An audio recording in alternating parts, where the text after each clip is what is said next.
Today on Toys of the Jedi, we're going to be covering all the news that came out of the Hasbro panel at San Diego Comic-Con, and also to give you a heads up that tomorrow night at 9 o'clock we're going to be doing a live stream with Bossks Bounty. I hope you can join us for that. The link will be in the description down below.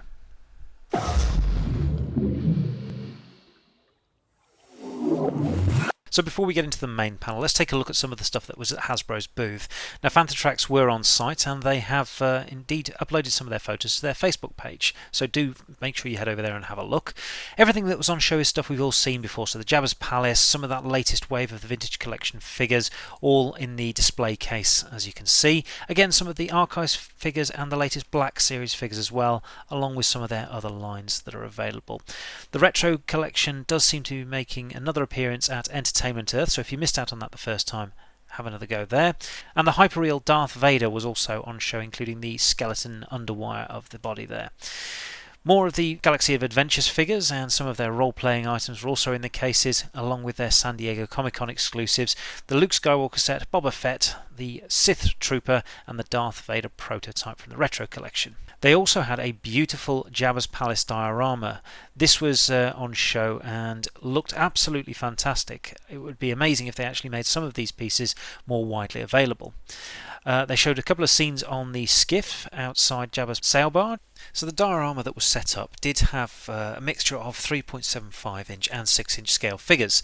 The Rancor itself was actually custom built for this show, and it is a fantastic and huge monster.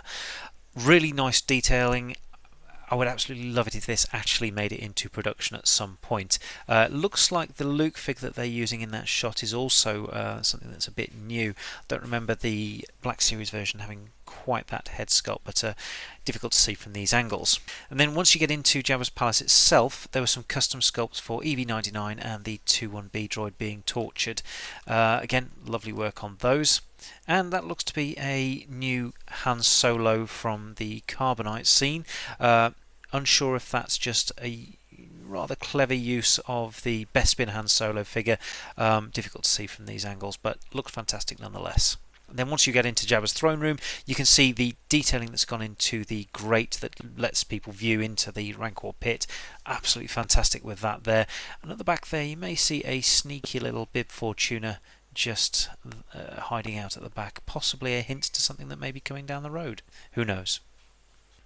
So for the panel itself, I actually followed a couple of different sources, but the one who was tweeting some really good pictures was Joanna Marie Marquez at Blue Jay Guys on Twitter, and she has very kindly allowed me to show some of her photography for the actual video in front of you.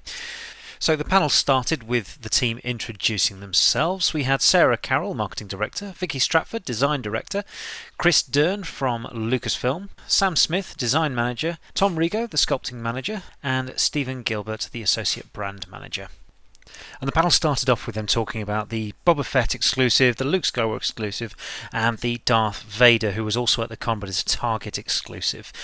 A lot of other online companies did put those up for pre-order around the same sort of time, possibly a little bit earlier, but they did sell out very quickly, particularly that Boba Fett figure. There are still some chances to pick them up at other conventions. They touched on Triple Force Friday, and obviously with that there was going to be very little new stuff to be shown at this actual panel. One of the things that was from the Rise of Skywalker was, of course, their other exclusive, the Sith Trooper, which we've shown before. But there was also a beautiful Black Series poster that was available at their booth on Saturday for those in attendance. Switching it up, they moved to the Galaxy of Adventures figures. Now, these have been around for a little while now, 5 points of articulation, but they're actually changing the style ever so slightly with these and going for something a bit more articulated. The style is going to be now more in that of the animation, so slightly more angular, a little bit more cartoony than your traditional movie realistic figures, but the process for doing that does look to be quite interesting indeed. They've kind of gone for somewhere in the middle of the two. Now all of these figures do come with different actions. So Darth Vader, you can twist him and it'll give him a lightsaber slashing attack.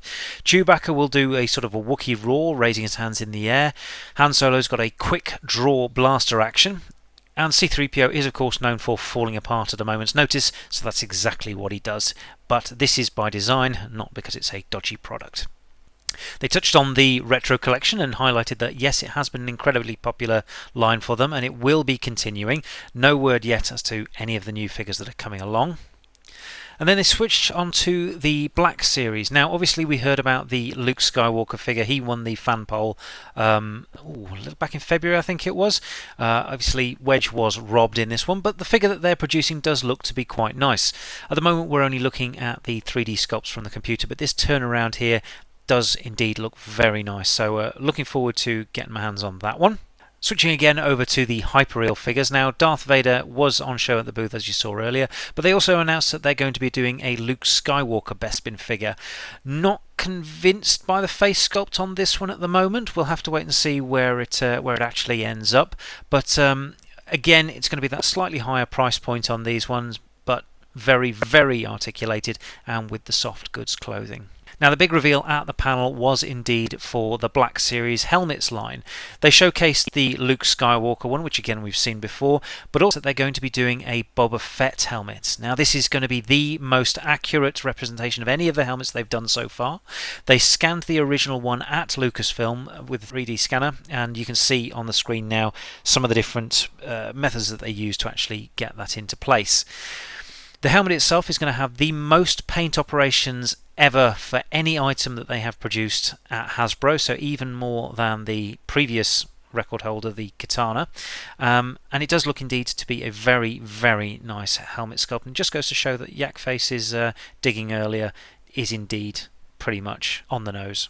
And that's about it for the panel. The Q&A that followed did have some little tidbits of information.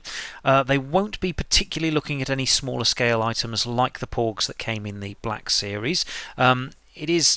It's a possibility, but it's not something that's in their plans. Regarding Legends figures, they have too much going on with the current media to be focusing on those, so again, nothing in the pipeline for that. There won't be any Hasbro presence at D23, just an exclusive, no real diorama. And a question was asked about how they process translating animated figures into live action, realistic sort of characters for the Black Series, as in characters like Ezra. Now, they did say they include Dave Filoni on those kinds of executions, and so they do take some artistic license with it, but they try and focus on unique features and match it to something specific. Like, for example, Ezra Bridger has a very specific kind of nose. So it's things like that that they'll try and work into the sculpt. They confirmed that there's no plans for a 3.75 Klieg Yars or a Yoda's Hut, which is a bit of a shame. The Yoda's Hut would be a fantastic little play set. And there's also not likely to be a modular Death Star or Cantina unless you really want those. So if you do want those, make sure you let Hasbro know. They were also asked about Clone Wars figures and if they had any plans for those in the animated style, and the same with Resistance figures. And while they had nothing further to share at the moment, there's something to stay tuned for. They also asked more specifically if there was going to be a Zeb from Star Wars Rebels, and while there was a rousing cheer of "We want Zeb, we want Zeb," they didn't give a concrete yes, although looking at the reactions to the panelists, it was a 95% certainty that we are going to get this figure, probably in the deluxe line, similar to the General Grievous, purely due to his size. Now, like I say, they haven't confirmed it, but the reactions that they showed pretty much made it a nailed-on certainty. And that's pretty much it for the Hasbro panel. Well, there wasn't a huge amount of new reveals there. The Black Series Boba Fett helmet does look gorgeous, and those new 5-inch Galaxy of Adventures figures are quite interesting. I'll probably pick up the Han Solo and Chewbacca at least, and we'll see where that line goes. So what did you think of the panel? Did you enjoy it? Were you frustrated by the lack of new reveals? Or can you understand where Hasbro are going with that, given that we're still a little bit in the dark about what's coming up with The Mandalorian and The Rise of Skywalker and The Mandalorian? Let me know your thoughts in the comment section down below. I do just want to say another massive thank you to Joanna Marie Mackes. Apologies if I'm butchering the name there. She's at Blue J Guys on Twitter, and she actually covered a heck of a lot more than just what we've shown here in this video. All the things from San Diego Comic-Con, so do head over to her Twitter feed and make sure you check all of that out. Plenty of things like the book panels, a lot of the other collectible bits and pieces, so yeah, do head over there and give her a follow.